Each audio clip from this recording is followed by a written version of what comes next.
धुळे जिल्हा रुग्णालयात अत्याधुनिक MRI मशीन उपलब्ध झाल्याने जिल्ह्यातील तसेच परिसरातील रुग्णांना मोठा दिलासा मिळाला आहे। या महत्त्वपूर्ण सुविधेसाठी अनेक वर्षांपासून सातत्याने पाठपुरावा करणारे काँग्रेस पक्षाचे ज्येष्ठ माजी नगरसेवक तथा समाजसेवक अमीन पटेल यांच्या संघर्षाला अखेर यश प्राप्त झाले असून या MRI मशीनचे लोकार्पण येत्या 15 ऑगस्ट रोजी होणार आहे। अमीन पटेल हे गेल्या अनेक वर्षांपासून जिल्हा रुग्णालयात दाखल होणाऱ्या गरजू रुग्णांच्या सेवेसाठी अहोरात्र कार्यरत आहेत। रुग्णांना उपचार मिळवून देणे, आवश्यक विभागांशी समन्वय साधणे, रुग्णांना दाखल करण्यासाठी मदत करणे तसेच त्यांच्या विविध आरोग्यविषयक अडचणींचा सातत्याने पाठपुरावा करणे या माध्यमातून त्यांनी असंख्य नागरिकांना आधार दिलाय।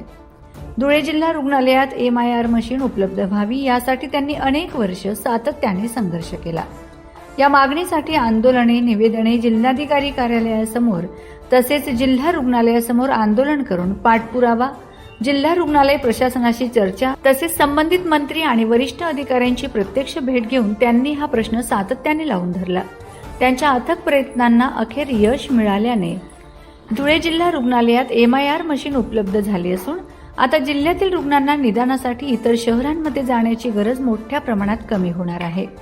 या पाहणी दौऱ्यावेळी महाराष्ट्र प्रदेश काँग्रेस कमिटीचे उपाध्यक्ष भाई नगराळे, सेवा दलाचे शहर अध्यक्ष राजेंद्र खैरनार, धुळे शहर महिला काँग्रेसच्या अध्यक्षा भावना गिरासे, अब्दुल हक, नवीन अख्तर, सुफिक अहमद, अबुलास खान, आसिफ अन्सारी, रईस अहमद, मुजाहिद हुसेन, आसिफ भाई, वकील अहमद, कुर्बान अन्सारी आदी मान्यवर उपस्थित होते।